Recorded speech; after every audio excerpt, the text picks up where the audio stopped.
আসসালামু আলাইকুম ভিউয়ার্স, আমি পারভেজ আহমেদ। ঢাকা স্টক মার্কেট চ্যানেলে স্বাগতম। আশা করি আল্লাহর রহমতে সকলে ভালো আছেন, সুস্থ আছেন। আহ, তো আজকে আমি আপনাদের সাথে আলোচনা করার চেষ্টা করব সিটি জেনারেল ইন্স্যুরেন্স নিয়ে। সো এটা আমার একটা ফেভারিট স্টকগুলোর মধ্যে একটা। তো আজকে আমরা মার্কেটে কিছুটা কারেকশন দেখতে পেলাম। বিগত 3-4 দিন লাগাতার মার্কেটে একটা পজিটিভ ভাইবস ছিল। এর আগে মার্কেটটা বেশ নেগেটিভ ছিল। সেই জায়গা থেকে মার্কেটটা অনেকটা ঘুরে দাঁড়ানোর চেষ্টা করতেছে।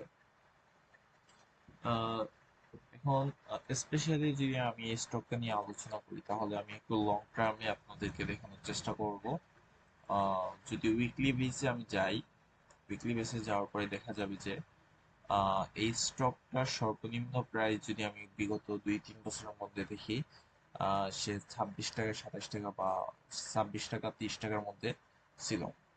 এই জায়গা থেকে এটা 2024 সালের দিকে, আপনার 24 সালের দিকে আপনার হাইয়েস্ট 93, 94, খুব সম্ভবত 95 টাকা 40 পয়সা বা 80 পয়সার কাছাকাছি হাই টাচ করছিল। আর 2026 সালে সেই তার রেজিস্ট্যান্সটা ব্রেক করে, তো এই মুহূর্তে যেটা হওয়ার সম্ভাবনা আছে, এই জায়গায় কিন্তু একটা হিউজ একটা র্যালি দেওয়া দিছে স্টকটা। র্যালি দেওয়ার পরে কিন্তু এই স্টকটা থামে নাই। আহ, এটাতে অনেক স্ট্রং একটা আহ, বড় বিনিয়োগকারী বা স্মার্ট বিনিয়োগকারীরা আছেন বোঝা যাচ্ছে। কারণ এই জায়গায় যদি এসে এক ধরনের আছে না যে ভলিউম কমে যেত, বা আহ, বা এই যে ক্যান্ডেল গুলা উইক হয়ে যেত, তাহলে বুঝতাম যে এই জায়গায় প্রফিট টেকিং হচ্ছে। দেখেন, এই জায়গায় রেজিস্ট্যান্স ছিল, আপনার বড় একটা রেজিস্ট্যান্স ছিল নিয়ার অ্যাবাউট 92 টাকা 80 পয়সার দিকে। সেটাকে খুব সাকসেসফুলি সে ব্রেকআউট করছে।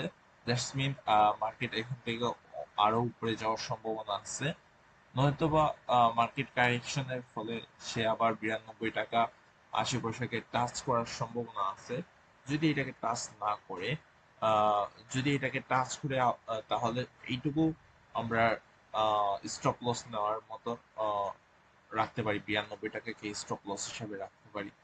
এবং হাইয়েস্ট কতটুকু যাবে সেটা কোনো কিছু নির্ধারিত নয়। সো দ্যাটস মিন আপনি যদি এখন এন্ট্রি নেন বা এন্ট্রি নিতে চান, আমি এটা কোনো সাজেস্ট করবো না। বাট যদি কেউ নিয়ে থাকেন, নিয়ার অ্যাবাউট মনে করেন 94-95 টাকায় কারো কিনা আছে, সো সেই ক্ষেত্রে আপনি স্টপ লস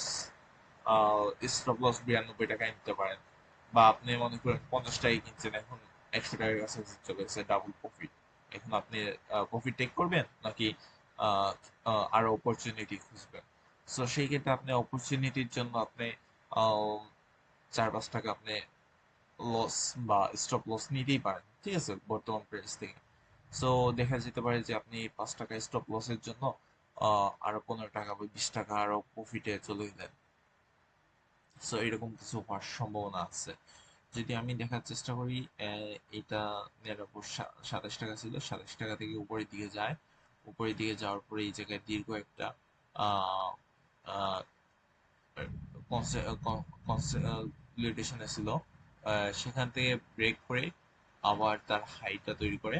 বাট এইবার কিন্তু টাইম কনসলিডেশন করা লাগে নাই, খুব তাড়াতাড়ি চলে গেছে। বাট খুব তাড়াতাড়ি বললে এখানে ভুল হবে, নেয়ার পর 85-86-তে আসার পরে কিন্তু স্টকটা কিছুটা স্লো হয়ে গেছিল। দেন এটা আবার উপরের দিকে উঠেছে। সো এই জায়গায় এইটুকু সম্ভাবনা আছে যে এই জায়গায় টাইম কারেকশন কিছুটা হবে। টাইম কারেকশন হওয়ার পরে এখান থেকে আরো উপরের দিকে ওঠা শুরু করবে। সো এরকম কিছু হওয়ার সম্ভাবনা আছে, ঠিক আছে।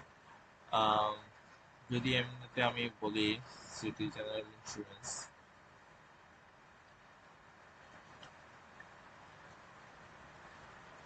সিটি জেনারেল ইন্স্যুরেন্সে আপনি তার ইপিএস গুলা বেশ পজিটিভ আছে।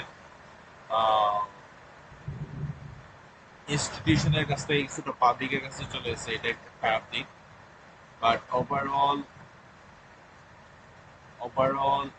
ডাইরেক্টররা তাদের হোল্ডিংটা ধরে রাখছে।